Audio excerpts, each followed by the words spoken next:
First ever factory outlet Mukunda jewellery కేపీహెచ్పి కొత్తపేట్ ఖమ్మం సోమాజిగూడ హన్మకొండ. నమస్తే రమగారు. నమస్తే జీ. రమగారు, మనము ఒక వీడియో చేశామండి. మీ దినచర్య ఉదయం నుంచి రాత్రి పడుకునే వరకు మీరు ఏం చేస్తారు ఏంటనేసి.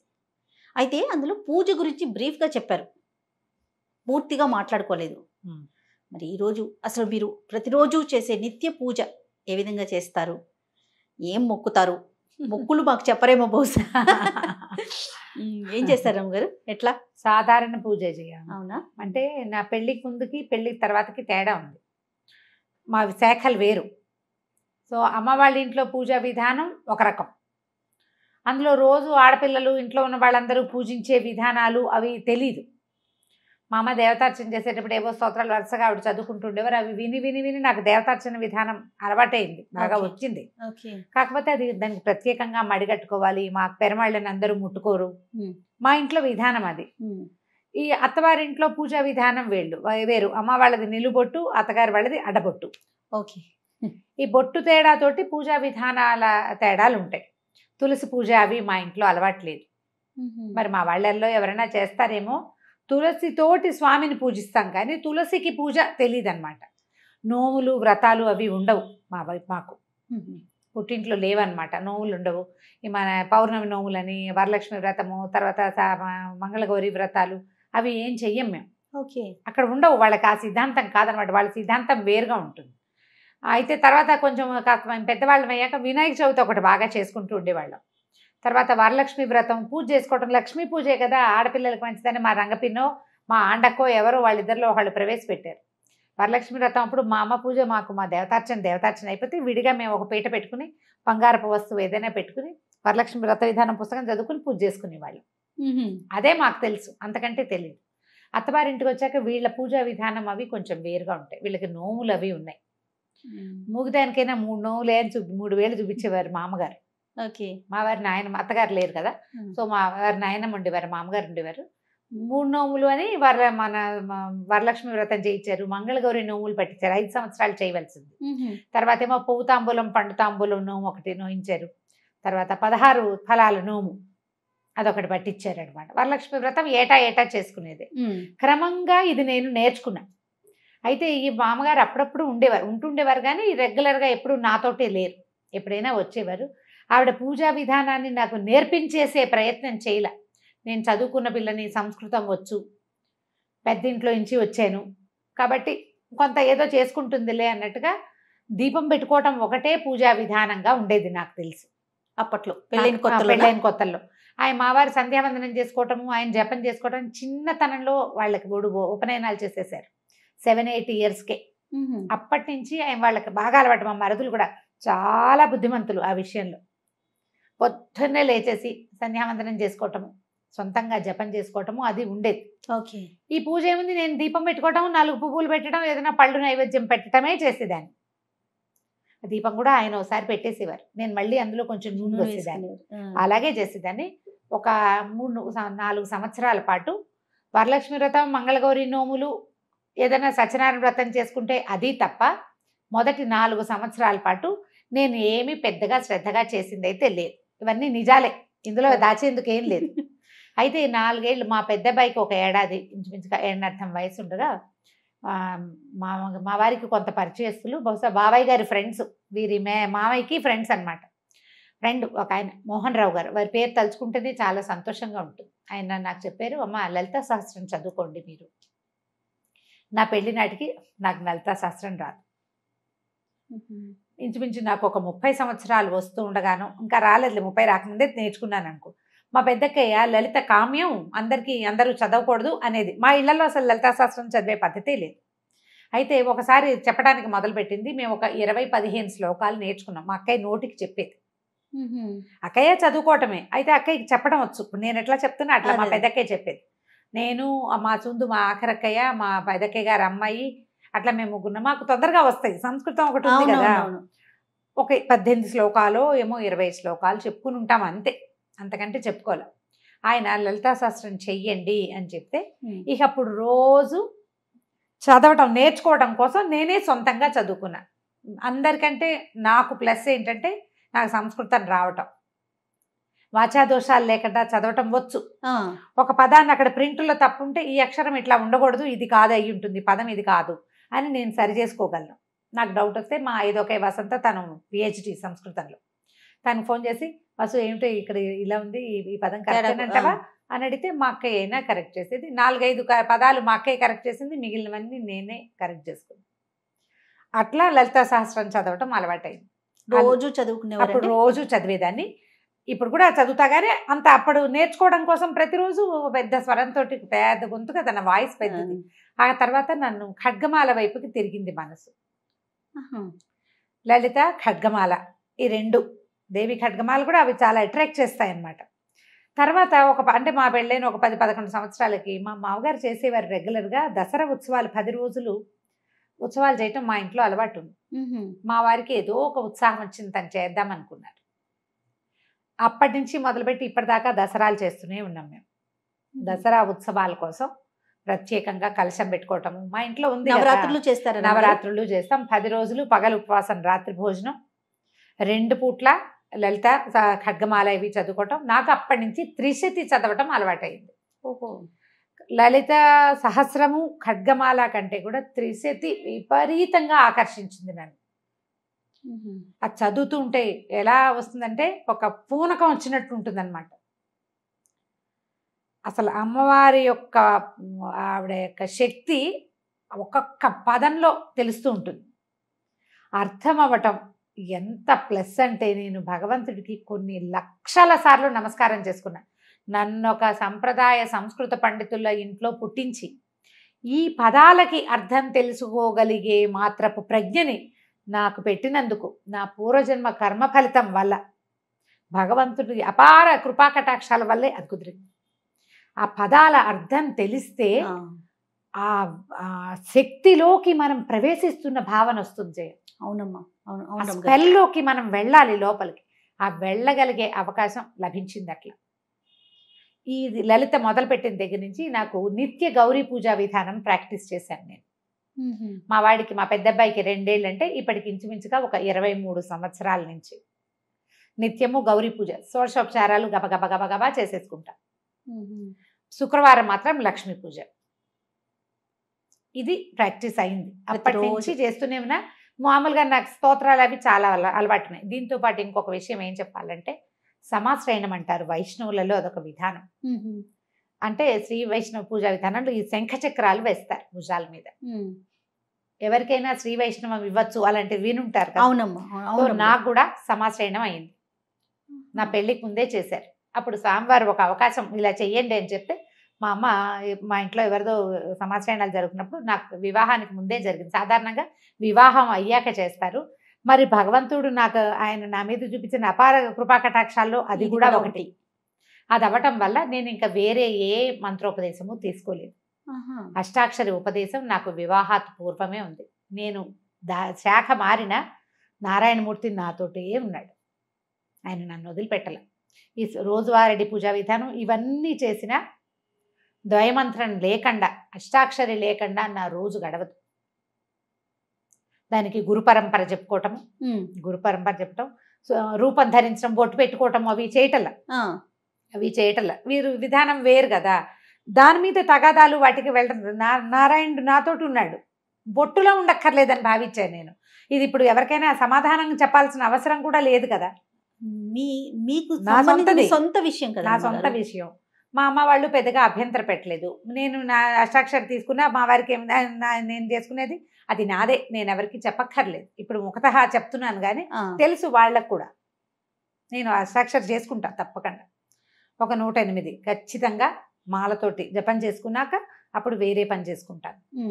ఎంత పరిగెడుతున్నా ఇవి 2 మాత్రం ఇది తప్ప. ఆ స్నానం చేసి నేనేం చేస్తాను, నేను చదువుకునే స్తోత్రాలు నాకేంటంటే మా ఇంట్లో అలవాటు ఉన్నవి కొన్ని ఉన్నాయి రెగ్యులర్గా చేసేవి.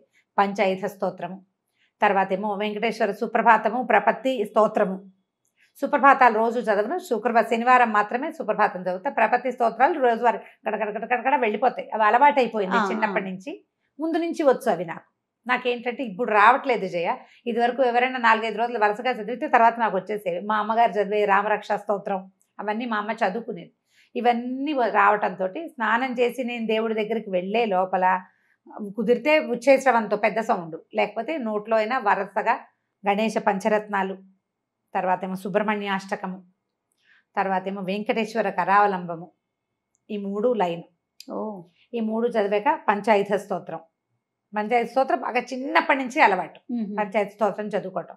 ఆ తర్వాత స్వామివారిది సుప్రభాతాలు, ఇవి ఈ లైను, ఇవి ఒక 3. వీటితో పాటు రామరక్షా స్తోత్రం బాగా ఇష్టం.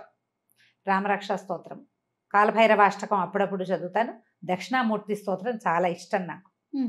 దక్షిణామూర్తి, ఈ మొత్తం ఇన్ని స్తోత్రాలు కలిపి అటు ఇటుగా నేను అక్కడే కూర్చుంటే ఒక 20 నిమిషాలు 25 నిమిషాలు పడుతుంది నాకు కూర్చుని. ఖాళీగా అలవాటు ఉంది కదా, కంఠస్థం అలవాటు ఉంది కాబట్టి అక్కడ కూర్చోక్కర్లేదు, పని చేసుకుంటూ ఇవి చదివేసుకుంటా. అక్కడి నుంచి దేవుడి దగ్గర కూర్చున్నప్పుడు దీపారాధన చేయటం, పువ్వులు తెచ్చుకోవటం. అంటే బయట నుంచి కొనుక్కొచ్చిన పువ్వులని ఇప్పుడున్న నేను కొత్తగా వెళ్ళే 5-6 సంవత్సరాల క్రితం ఇల్లు తీసుకున్నాం. అక్కడ ఏంటంటే కింద కాసిన మొక్కలు ఉన్నాయి, ఏవో పువ్వులు వస్తాయి. నా అదృష్టం ఏంటంటే భగవంతుడు నాకు తోడబుట్టిన వాళ్ళని ఎంతమందిని ఇచ్చాడో అలా ప్రేమగా నాతో ఉండే వాళ్ళని కూడా కొంతమందిని ఇచ్చాడు. కింద ఫ్లోర్ లో ఉండే జ్ఞానశ్రీయే ప్రతిరోజు పువ్వులు కోసం నాకు తెచ్చిస్తుంది, పంపిస్తుంది, పట్టుకొచ్చిస్తుంది.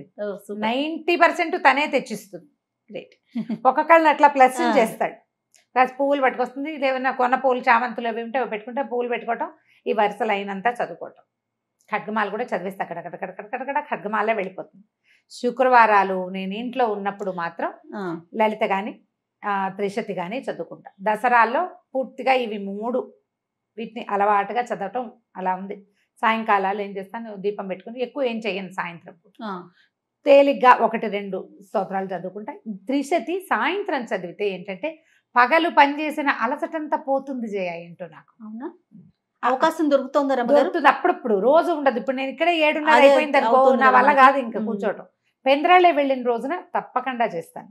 దీంట్లో వీటిలలో ఒక్కొక్క రోజు ఒక్కొక్కటి ప్లస్ చదవబుద్ధి అయితే ఆ పూట ఖాళీగా ఉన్నాను అనుకో, కాలభైరవాష్టకం, తర్వాత జగన్నాథాష్టకం చాలా ఇష్టం నాకు, పూరి జగన్నాథుడి గురించి అదొకటి చదువుతాను. మధురాష్టకం అవి ఇష్టం. కృష్ణుడికి సంబంధించిన చాలా స్తోత్రాలు. ముకుందమాల మా ఇంట్లో ఉపదేశం ఉంది, నాయనమ్మకు ఉండేది. మా నాయనమ్మ ఆవిడ ఇట్లా మంచంలో ఉన్నా కూడా గుష్యతే ఎస్ఏ నగరే అనుకుంటూనే ఉండేవారు. దాంతో అదొకటి బాగా ఇష్టం. నేను ముకుందమాల పాఠం కూడా చెప్పాను. ఓహో, బాగా ఇంట్రెస్టింగ్ గా ఉంటుంది ముకుందమాల కూడా. అది కూడా అసలు ఎట్లా కృష్ణుడిలోకి మనని తీసుకెళ్ళిపోతుందంటే అర్థం కావాలి. ఇక్కడ ప్రధాన అంశం ఏంటంటే రమ్మగారు, మీకు వాటి భావం తెలియటం, దాని వలన పూర్తిగా ఇన్వాల్వ్ అయిపోతారు, దాని లోపలికి వెళ్ళిపోగలుగుతారు కదండి. నిజంగా అది చెప్తున్నాగా, లక్షల సార్లు కృతజ్ఞతలు చెప్పుకున్నా భగవంతుడికి అసలు అది తీరదనమాట. ఉన్నావు నాయన, అందుకనే ఇప్పుడు లేకపోతే అంత అవకాశం అందరికీ లభించదు. అవునవును, ఆ లభించటం, దాంతో పాటు నాకు భక్తి ఉండటం, ప్రధానంగా భగవంతుడి మీద ఆసక్తి ఉండటం. ఎంత హడావిడిలో ఉన్నా ఏదో ఒకటి. ఇప్పుడు నేను బజార్ ప్రయాణంలో కూడా నేను చదువుకుంటారు. ప్రయాణం ఒకవేళ నేను ఇంటి దగ్గర ఏం చదువుకునేందుకు అవకాశం లేక అలా పరిగెత్తుకుంటూ రావాల్సి వచ్చినప్పుడు మా టీవీకి వెళ్ళినా కూడా అక్కడ కారులో చదువుకుంటా మొత్తం స్తోత్రాలు. పువ్వులు వేసి గబగబా ఈ పూజ చేసేసి అక్కడి నుంచి ఈ స్తోత్రాలన్నీ రెగ్యులర్ గా ప్రతిరోజు. నిత్య నైవేద్యాలు ఏమైనా పెట్టుకుంటారా రమ్మగారు? అలా మా దగ్గర ఏంటంటే నేను ఇంట్లోనే ఉంటే ఏదైనా చేసి పెట్టుకుంటాను జయ. ఇంట్లో లేకపోతే ఎక్కువగా మేము పెట్టేవైతే పాలు పళ్ళే. ఓహో, మా వారికి ఆయన పూజ ఆయనది కదా, తన పూజ వేరు అది వేరు. ఆయన అంటే ఒకే చోట దేవతార్చన ఉన్నప్పటికీ ఆయన పద్ధతి విధానాలు వేరు. ఆయన రెగ్యులర్ గా చేసేసుకుంటారు. ఆయన పంచాయతనం ఉంది మా ఇంట్లో, శివ పంచాయతనం ఉంది. ఆయన అభిషేకం చేసుకోవటము, నైవేద్యం పెట్టుకోవటము. అయితే ఈ పంచాయతనాల్లో కూడా మరి అన్నం నివేదన పెట్టాలని కొంతమంది చెప్తారు, కానీ మాకేంటి ఇంట్లో పెద్దవాళ్ళు చెప్పేదాన్ని పాటిస్తాం. అలా కాదు, ఇలా పెట్టండి, అలాగే చేయక్కర్లేదు. కాబట్టి ఇక మడి కట్టుకుని అన్నం వండి పెట్టాలి లేవు. దసరాలు, నవరాత్రుల్లో, తర్వాత వినాయక చవితి, ఇవన్నిటికీ మడితో వండుకునే అలవాటే ఉంది మాకు. రోజు వారడి లేదు. రోజు ఎక్కువగా మేము పెట్టేది పళ్ళు, పాలు, తర్వాత ఏమో పటిక బెల్లము, పంచదార, బెల్లము, ఏదైనా కొంచెం పులగం చేసుకుంటే పులగం పెడతాం, అట్లా నివేదన చేసుకుంటాం. కొబ్బరికాయలు కొట్టడము. ఇదే విధానం. ఇప్పుడు ఇందులో ప్లస్లు మైనస్లు ఇందులో ఎవరి సలహా సంప్రదింపు ఐడియాలు లేవు. పూర్తిగా మీది కదా, పూర్తిగా నాదే. భగవంతుడు నాకు ఇచ్చిన స్వాతంత్రం ఏంటంటే ఇందులో నన్ను కరెక్ట్ చేసే వాళ్ళని ఎవరిని పెట్టలా నాకు. కానీ భావాలు వేరు కదా రమ్మగారు, మీది కానీ ఇంట్లో డాక్టర్ గారిది కానీ భావాలు వేరు కదా. ఎక్కడన్నా ఇబ్బంది అనిపించిందా మీకు? ఏం లేదు, అదే చెప్తున్నా, అదృష్టవంతులైతే ఆ విషయంలో అదృష్టవంతులే. మా మరుదులు చాలా ప్రేమగా ఉన్నారు నాతోటి. సొంత తమ్ముళ్ళున్నా అంత బాగా కలిసి ఉండేవాళ్ళు కాదేమో. ఓకే. వాళ్ళ ఫస్ట్ ప్రిఫరెన్స్ వదినే ఎప్పుడు, మొదటి నుంచి అప్పటి నుంచి ఇప్పటిదాకా ఇంచుమించు 30 సంవత్సరాలు అవుతుంది. నన్ను కరెక్ట్ చేయలే ఎప్పుడు. మా మామగారు కొంచెం అంటి ముట్టినట్టే ఉండేవారు. గౌరీ పంచాక్షరి తీసుకోండి అని చెప్పారు ఒకసారి, మిమ్మల్ని తీసుకోమన్నారు ఒక మంత్రం, గౌరీ పంచాక్షరి తీసుకోవచ్చు అని, బాగుంటుంది అని, మంచిది స్త్రీలకి, అది మంచిది, అది కూడా భర్త నుంచే తీసుకోవాలి, అలా ఏవో నియమాలు ఉండే, నాకు అంత బాగా తెలియదు దాని మీద. ఓకే. నాకు ఎందుకనో అంత అనిపించలేదు, నారాయణమూర్తిని వదిలిపెట్టాలని అనిపించలే, వారితో పాటు ఇంకేది చేద్దాం. రమ్మగారు ఇది సందర్భం కాదు, కానీ నాకు ఒక ప్రశ్న అండి, ఎప్పటి నుంచో శైవ వైష్ణవ మతాలు అసలు ఎందుకు ఈ డిఫరెన్స్ వచ్చిందండి? అంటే అది తప్పు అనేది నా భావన కాదు, కొంతమంది శైవం కొంతమంది వైష్ణవం, ఎందుకు వచ్చింది? ఇప్పుడు మీరు 2 భావాలతో ఒకే ఇంట్లో ఉంటున్నారు, అది మీరు సర్దుకుపోవటంలో వెళ్ళిపోతుంది. భగవంతుడు ఒక్కడే కదా అనే భావన ఉన్నప్పుడు ఇలాంటి చీలిక అసలు ఎక్కడి నుంచి వచ్చిందంటారు? ఇవి అంటే 2 వైదికమైనవే జయ. శివకేశవులు ఇద్దరు స్థితిలయకారకులు. అవును. అయితే ఈ స్థితికారకుడైన విష్ణువే పరమదైవతం అని భావిస్తారు వైష్ణవులు. ఆ స్వరూపం, ఆ నడిపించే ఆ కథ, ఆ క్రియ, అది ఆకర్షితుల్ని చేస్తుంది కొంతమందిని.